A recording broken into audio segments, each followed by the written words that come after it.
सभी मित्रों को नमस्कार।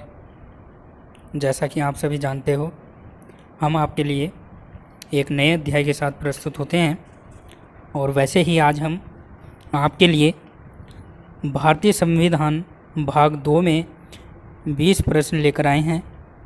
तो जो सभी परीक्षाओं में दोस्तों बहुत ही महत्वपूर्ण हैं। तो आइए एक एक करके अध्ययन करते हैं। तो 20 प्रश्न हमने पीछे कर लिए थे, यह 21वां प्रश्न है। तो राष्ट्रपति के कार्यकाल की अवधि होती है, राष्ट्रपति के कार्यकाल की अवधि होती है। तो इसका जो सही उत्तर होगा दोस्तों हमारा वह होगा 5 वर्ष, यानी बी ऑप्शन बिल्कुल ठीक है। तो राष्ट्रपति के कार्यकाल की अवधि 5 वर्ष होती है। चलिए अगला प्रश्न देखेंगे। राष्ट्रपति पद के चुनाव के लिए कौन सी विधि अपनाई जाती है? राष्ट्रपति पद के चुनाव के लिए कौन सी विधि अपनाई जाती है? तो इसका जो हमारा सही उत्तर होगा वह ये सभी। तो अनुपातिक प्रतिनिधित्व, एकल संक्रमणीय और अप्रत्यक्ष मतदान और ये सभी। तो डी ऑप्शन बिल्कुल ठीक है। अगला प्रश्न है, निर्विरोध चुने जाने वाले राष्ट्रपति हैं। निर्विरोध चुने जाने वाले राष्ट्रपति हैं। तो इसका जो हमारा सही उत्तर है दोस्तों वह क्या होगा? तो हमारा जो सही उत्तर है दोस्तों बी ऑप्शन बिल्कुल ठीक है, नीलम संजीव रेड्डी। नीलम संजीव रेड्डी। अगला प्रश्न है, राष्ट्रपति पर महाभियोग का आरोप संसद के किस सदन द्वारा लगाया जा सकता है?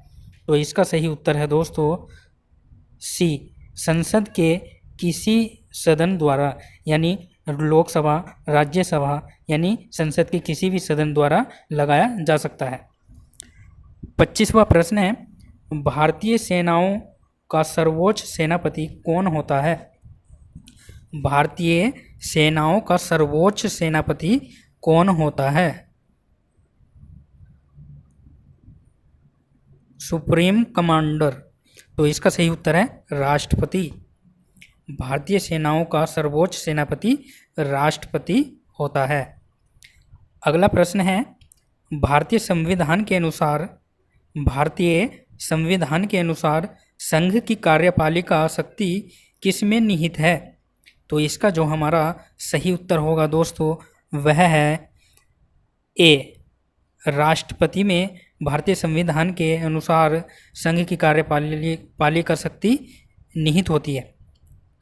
अगला प्रश्न है, उपराष्ट्रपति के निर्वाचक मंडल में शामिल हैं। उपराष्ट्रपति के निर्वाचक मंडल में शामिल हैं।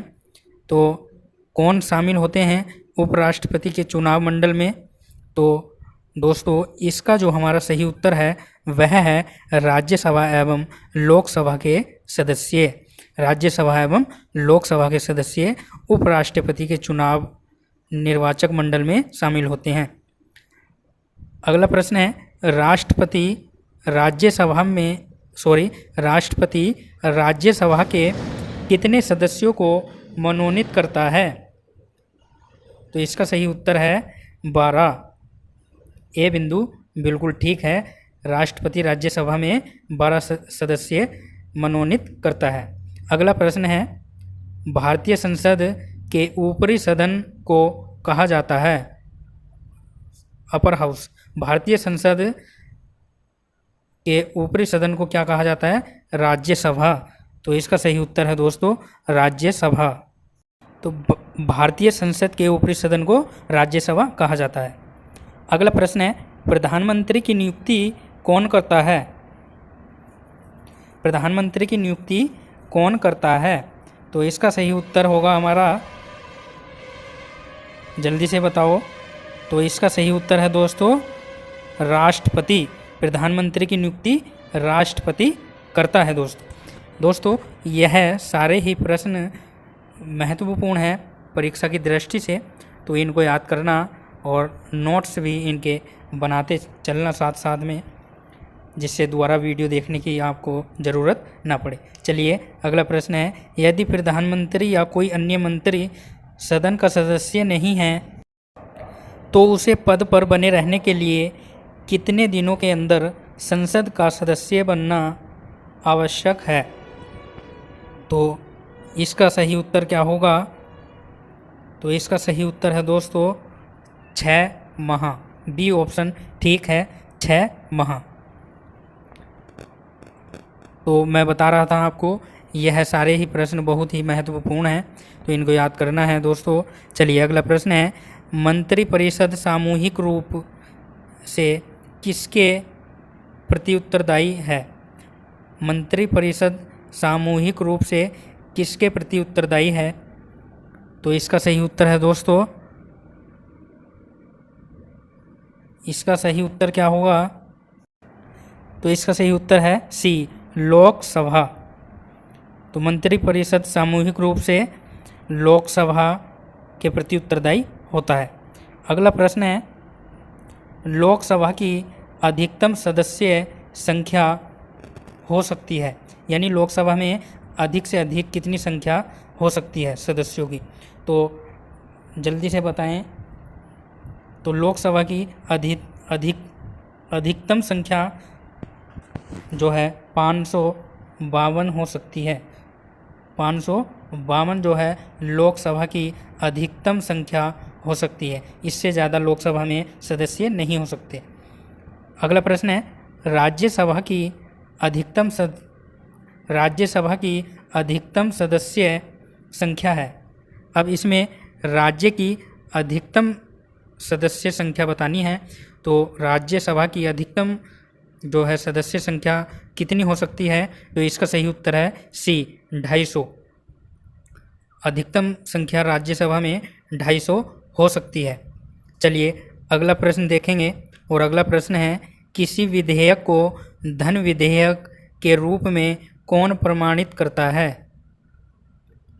किसी विधेयक को धन विधेयक के रूप में कौन प्रमाणित करता है? तो इसका जो सही उत्तर है दोस्तों, वह है लोकसभा का अध्यक्ष। बी ऑप्शन ठीक है, लोकसभा का अध्यक्ष किसी विधेयक को धन विधेयक के रूप में प्रमाणित करता है। अगला प्रश्न है, केंद्र सरकार का प्रथम विधि अधिकारी कौन होता है? केंद्र सरकार का प्रथम विधि अधिकारी कौन होता है? तो इसका सही उत्तर है दोस्तों महान्यायवादी। तो सी ऑप्शन बिल्कुल ठीक है।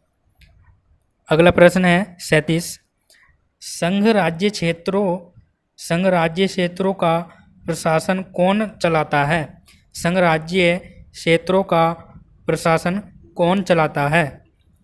तो संघ राज्य के जो क्षेत्र हैं उनका जो प्रशासन है वह कौन चलाता है? तो राष्ट्रपति द्वारा नियुक्त प्रशासक चलाता है। ठीक है, तो अगला प्रश्न देखेंगे, भारत के प्रथम राष्ट्रपति कौन थे? भारत के प्रथम राष्ट्रपति कौन थे? तो कौन थे, यह प्रश्न आपको सभी को पता होगा दोस्तों। तो ए बिंदु बिल्कुल ठीक है, बी बिंदु बिल्कुल ठीक है। डॉक्टर राजेंद्र प्रसाद भारत के प्रथम राष्ट्रपति थे। अगला प्रश्न है, स्वतंत्र भारत से पहले भारतीय गवर्नर जनरल कौन थे? Governor general of India. तो स्वतंत्र भारत के पहले भारतीय गवर्नर जनरल थे चक्रवर्ती राजगोपालाचारी। तो ए बिंदु बिल्कुल ठीक है। तो लास्ट प्रश्न है हमारा, आखिरी प्रश्न, राष्ट्रपति द्वारा लोकसभा तथा राज्यसभा में मनोनीत किए जाने वाले सदस्यों की संख्या बतानी है। तो राष्ट्रपति द्वारा लोकसभा तथा राज्यसभा में मनोनीत किए जाने वाले सदस्यों की संख्या क्रमशः है। तो इसका ऑप्शन बी ठीक है, 2/12। तो 2 सदस्य और 12 सदस्य राष्ट्रपति लोकसभा और राज्यसभा में चुनता है। तो आशा करता हूँ कि हमारे द्वारा दी गई जानकारी आपको पसंद आई होगी।